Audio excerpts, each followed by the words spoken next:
Salam sejahtera semua. Saya bermula dulu. Okey, salam sejahtera semua.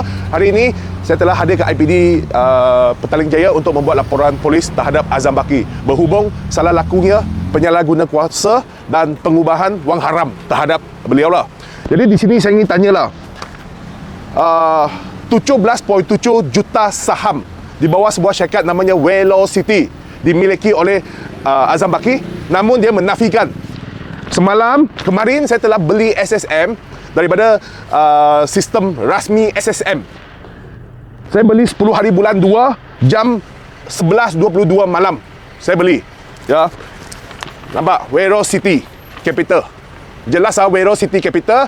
Di dalam tu secara jelas tertera nama Azam Baki. Dalam modal berbayar dia, Pay-Up Capital modal berbayar syarikat ni, jelas nama Azam Baki di sini. Saya beli ini kemarin 10 hari bulan Februari.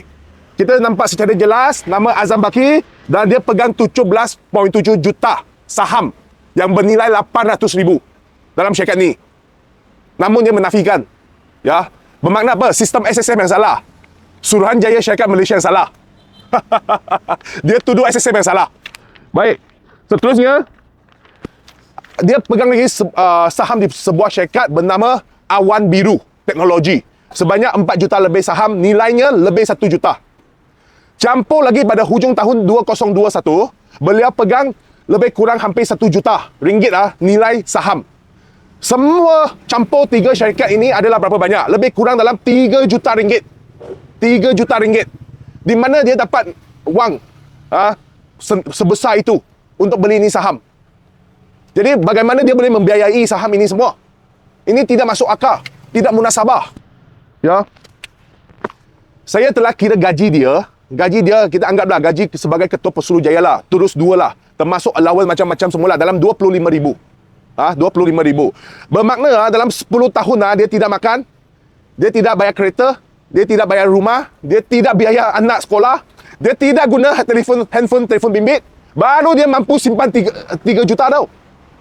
10 tahun dia tak, isteri dia tak beri baju, isteri dia tak makan juga, seluruh keluarga dia tak makan. Baru dia mampu. Dalam 10 tahun dia simpan wang baru dia mampu membiayai ini 3 syarikat saham ini. Okey? Seterusnya, di bawah Pekeliling Perkhidmatan Awam, bilangan 3 tahun 2002, 24 tahun dulu sudah diwatakan nombor 23 kurungan I secara terang. Penjawat awal hanya boleh pegang saham sebuah syarikat paling banyak maksimum hanya 100,000 sahaja. Itu pertama. Yang kedua, ataupun 5% daripada modal berbayar Pay-Up Capital syarikat tersebut.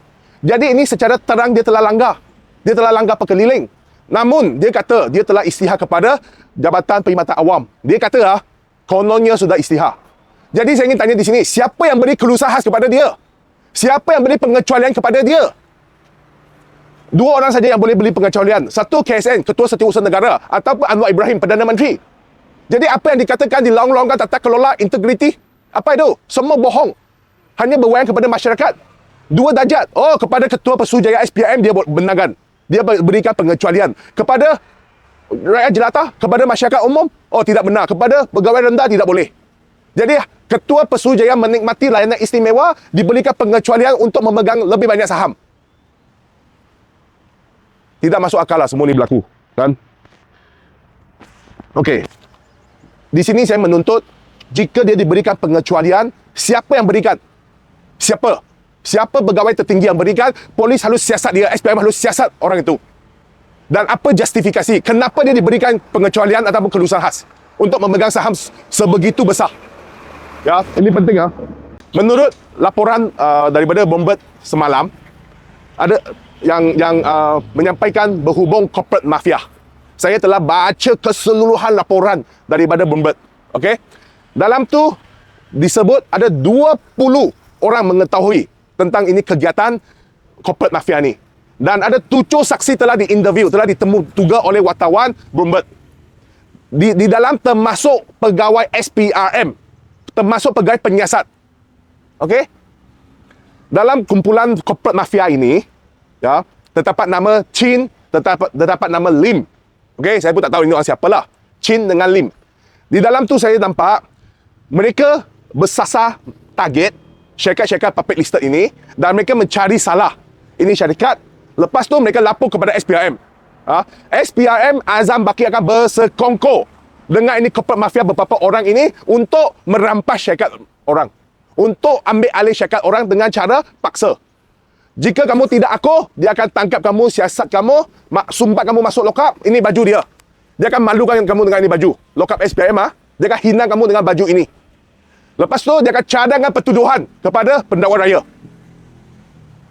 Ini menurut apa yang disiarkan oleh Bombret dah. Jadi, Azam Baki sekarang bersekongkol, bersubahat dengan ini corporate mafia untuk rampas syarikat orang. Bukan satu syarikat. Dalam tu, saya nampak ada 6-7 syarikat yang disebutkan. Dan ada seorang pegawai namanya Cina Wong di bahagian siasatan Section 5 yang melakukan kegiatan ini. Nampak? Ini SPRM sudah jadi kongsi gelap tau. Dia ambil tugas tangan kiri, dia mencegah pencegahan rasuah, tangkap salah laku. Tangan kanan, dia sendirilah perasuah. Dia sendiri yang melakukan salah laku. Okey? Baik.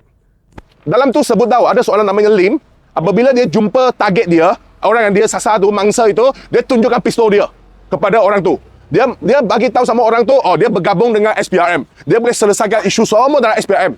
Dan semasa mangsa tu, yang orang disasar tu disiasat, individu tersebut disiasat, dia duduk di SPRM. Dia tengah tengok. Dia tengok, lihat tahu. Orang tu tengah disiasat. Bayangkan berapa bahaya sistem kita. Jadi Lim itu tunjukkan pistol dia kepada mangsa tersebut dan mangsa tersebut telah pergi buat laporan polis. Okey? Azam Baki telefon polis. Dia telefon polis berdasarkan apa yang saya lihat dalam laporan Bombret. Azam Baki telefon polis, panggil polis, serah balik pistol tu kepada Lim. Ini apa ni? Sampai polis pun dia mau masuk campur. Ini terang-terang salah guna kuasa. Okey. Okey. Akhirnya Bombret telah hubungi SPRM, telah hubungi Azam Baki. Namun Azam tidak mau ulas, tidak mau bercakap dengan wartawan Bombret. Dia enggan mengulas. Apabila dia panggil saya enggan mengulas, saya enggan bercakap, itu salah. Apabila dia dituduh terlibat dengan kesalahan, salah laku, dia dipanggil, dia enggan menjawab. Ini adalah dua darjat tau. Double standard tau. Jadi siapa boleh siasat Azam Baki sekarang? Saya tanya kamu. Baru-baru ni saya baca, tadi saya nampak dia kata, sila disiasat. Apa jawatan kuasa bebas. Apa itu? Siapa jawatan kuasa bebas yang boleh siasat ketua Pesujaya SPRM? Ini langsung tidak masuk akal apa yang berlaku ni semua. Dan kemarin malam Anwar Ibrahim dalam satu majlis sambutan Tahun Baru Cina, Anwar Ibrahim kata, Azam Baki buat kerja. Kenapa kita mau buang dia? Kita itu satu penyakit tau, kita marah dia. Ini Anwar Ibrahim yang cakap. Tengok balik dalam social media, dalam YouTube semua. Dia kata ini satu penyakit. Dia kata masyarakat Malaysia, rakyat Malaysia ni satu penyakit. Kalau kita mau buang Azam Baki, kita yang salah. Seolah-olah kita yang salah. Azam Baki melakukan kesalahan, namun kita yang salah. Kita mau buang seorang yang melakukan kesalahan, namun dijadikan sebagai, disambung kontrak 3 tahun, dijadikan sebagai ketua Pesujaya SPRM, tetapi kita yang salah. Jangan kita lupa, awal tahun 2022, Anwar Ibrahim dekat Dewan Parlimen, dia membuat perhimpunan, dia cakap apa? Tangkap Azam Baki. Tangkap Azam Baki tahun 2022, awal tahun 2022, satu perhimpunan dia yang sebut tangkap Azam Baki. Dia print lagi itu gambar Azam Baki dekat wang US tu. Dia taruh muka Azam Baki dekat situ. Selepas menjadi Perdana Menteri, semua berubah. Otak berubah. Segalanya berubah. Ini manusia ada 2 darjat tau. 2-3 darjat. Saya pun tak tahu berapa darjat lah. Jadi, saya memohon pihak polis, saya telah membuat laporan polis hari ini. Saya memohon pihak polis ambil tindakan segera, siasat segera. Saya memohon siasat bawah peraturan pegawai awam, kurungan, kelakuan dan tata tertib tahun 1993 dan bawa akta SPRM, salah guna kuasa, dan bawa akta pengubahan wang haram. Money laundering, AMLA. Itu saja. Itu saja saya. Terima kasih.